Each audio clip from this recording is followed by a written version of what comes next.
খবর শুনছেন হাওড়া সংবাদ ইউটিউব চ্যানেল থেকে। আজ সোমবার 15 তারিখ জানাবো আজকে 10টি বাছাই করা তাজা খবর। শুরুতেই হেডলাইন্স। সঞ্জয়কে নিয়ে সুকান্ত মজুমদারের বিস্ফোরক মন্তব্য। দিল্লি থেকে কলকাতায় সিবিআই বিশেষ টিম। সিজিওতে চলছে সন্দীপের পলিগ্রাফ।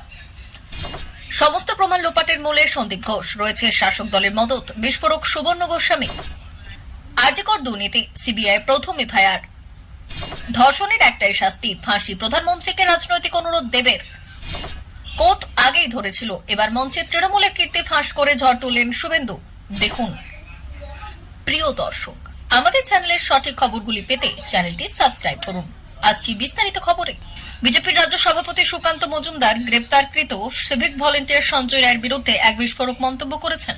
সুকান্ত মজুমদার দাবি করেছেন যে সঞ্জয় রায়ের একার পক্ষে আরজি করের মহিলাকে এত নৃশংসভাবে হত্যা ও ধর্ষণ করা সম্ভব নয়। কেন্দ্রীয় প্রতিমন্ত্রী বলেন, তদন্তে উঠে এসেছে যে ওই রাতে সঞ্জয় 4 বার মদ্যপান করেছিল এবং 2 বার যৌনপল্লীতে গিয়েছিল। যৌন সংসর্গের পর একজন প্রাপ্তবয়স্ক সুস্থ সবল তরুণীকে খুন করার মতো শক্তি তার শরীরে ছিল কি, তা নিয়ে আমাদের সন্দেহ রয়েছে। সুকান্ত মজুমদারের এই মন্তব্য তদন্তের নতুন মাত্রা যোগ করেছে এবং সঞ্জয় রায়ের ভূমিকা নিয়ে নতুন প্রশ্ন তুলেছে। তিনি আরো বলেন যে এই ঘটনার পেছনে আরো কোনো শক্তিশালী চক্রের হাত থাকতে পারে, যা সঞ্জয়ের একার পক্ষে সম্ভব নয়।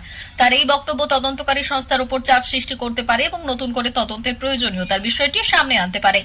বিষয়টি নিয়ে আইন শৃঙ্খলা বাহিনী এবং রাজনৈতিক মহলে তোলপাড় চলছে।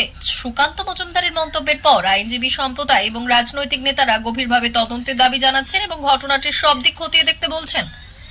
অনুমতি পাওয়া গিয়েছে আগে, আর সময় নষ্ট করতে চান না সিবিআই আধিকারিকরা। সূত্রের খবর, শনিবারই সিজিও কমপ্লেক্সে চলছে সন্দীপ ঘোষের পলিগ্রাফ টেস্ট। বাকিদেরও পলিগ্রাফ পরীক্ষা হওয়ার সম্ভাবনা রয়েছে। ইতিমধ্যেই নাকি দিল্লি থেকে কলকাতায় এসে পৌঁছেছেন সিবিআই এর বিশেষ টিম। সিবিআই আধিকারিকরা মনে করছেন এই ঘটনার কিনারায় সন্দীপের থেকে পাওয়া তথ্য অত্যন্ত গুরুত্বপূর্ণ। সেই কারণেই তদন্তভার নেওয়ার পরই তাকে নোটিশ পাঠায় সিবিআই। গত 16 আগস্ট থেকে টানা 9 দিন ধরে দফায় দফায় জিজ্ঞাসাবাদও করা হচ্ছে সন্দীপকে। শুক্রবারই শিয়ালদহ আদালতে তার পলিগ্রাফ টেস্টের অনুমতি চায় সিবিআই। অনুমতিও মেলে। তারপর শনিবারই শুরু হয়েছে পলিগ্রাফ টেস্টের পরীক্ষা। এদিকে সন্দীপ ঘোষ ছাড়া আরজিকর মেডিকেল কলেজ ও হাসপাতালে 4 পড়ুয়া এবং মূল অভিযুক্ত সঞ্জয় রায়ের পলিগ্রাফ টেস্টও করানোর কথা। উল্লেখ্য, পলিগ্রাফ আদতে লাইট ডিটেক্টর মেশিন। যার পলিগ্রাফ করা হচ্ছে তার শ্বাস প্রশ্বাসের পদ্ধতি বলে দেবে কোন তথ্য ঠিক আর কোন তথ্য ভুল। রক্তচাপ, হৃদস্পন্দন বাড়া কমাতেও স্পষ্ট হয় সত্যি মিথ্যের ফারাক।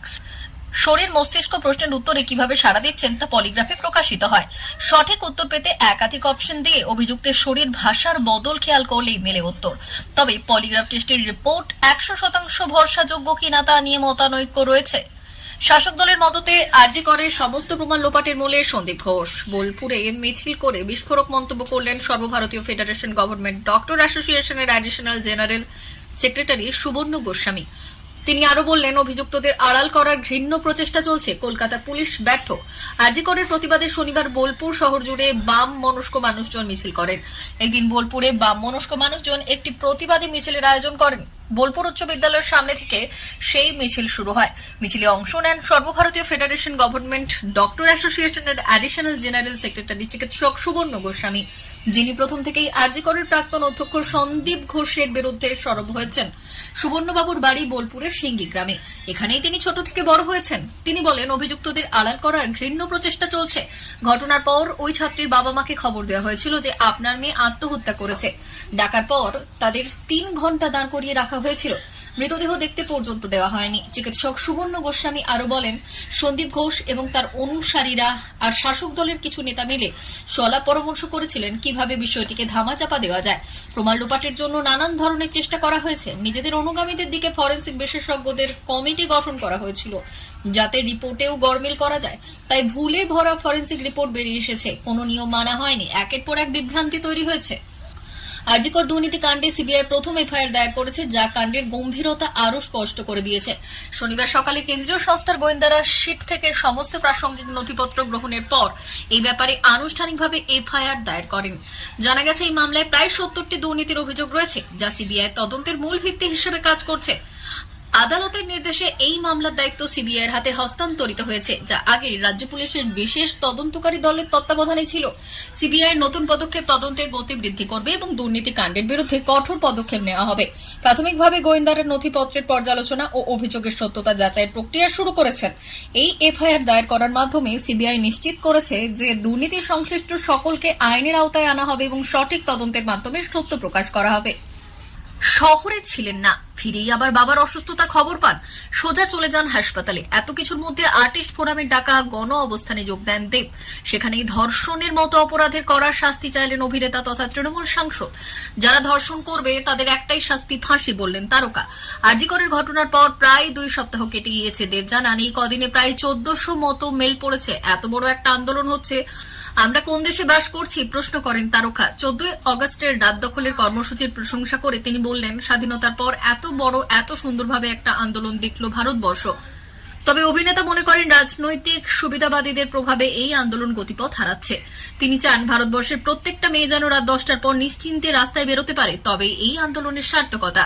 এরপরই দেব বলেন, মাননীয় প্রধানমন্ত্রীকে একটাই কথা বলতে চাই, যদি রাজনৈতিক হয় তাহলে 11 বছরে প্রথমবার রাজনৈতিকভাবেই বলছি, যে ভারত সরকার রাতারাতি নোটবন্দি নিয়ে আসতে পারে, সেই ভারত সরকার 370 আর্টিকেল দমন করতে পারে। যেই ভারত সরকার বাবরি মসজিদ ধ্বংস হয়েছিল সেখানে রাম মন্দির করতে পারে, সেই ভারত সরকার 2000 টাকার নোট আবার ফিরিয়ে দিতে পারে। সেই ভারত সরকারের কাছে শুধু বাংলার 10 কোটি নয় 140 কোটি মানুষের তরফ থেকে আমার অনুরোধ মাননীয় প্রধানমন্ত্রীকে রইল যে এখনই এমন একটা বিল পাশ করা উচিত সংসদে, যেখানে কোনো ধর্ষণের অপরাধ যদি প্রমাণিত হয়ে যায় তাহলে তাকে 1 মাসের মধ্যে ক্যাপিটাল পানিশমেন্ট দিতে হবে, তাহলেই দেশটা শুধরবে। উনি বিচারের দাবি করছেন, অন্যদিকে ধামাচাপা দেওয়ার চেষ্টা করছেন মুখ্যমন্ত্রী। নির্যাতিতা যাতে বিচার না পায় তাই সুপ্রিম কোর্টে লড়াই করছে এই সরকার। কোটি কোটি টাকা খরচ করে 21 জন উকিল দিয়ে লড়ছেন। গোটা ঘটনাটি মুখ্যমন্ত্রী আড়াল করতে চাইছেন, এটা প্রমাণিত। আরজি কর হাসপাতালে দুর্নীতি তদন্ত করবে সিবিআই। ব্যাগ গোছান মমতা বন্দ্যোপাধ্যায়, এবার স্বাস্থ্য যাবে জেলে, বিস্ফোরক মন্তব্য করলেন শুভেন্দু। আমাদের চ্যানেলের নিয়মিত ভিডিও পেতে চ্যানেলটি সাবস্ক্রাইব করুন। ধন্যবাদ।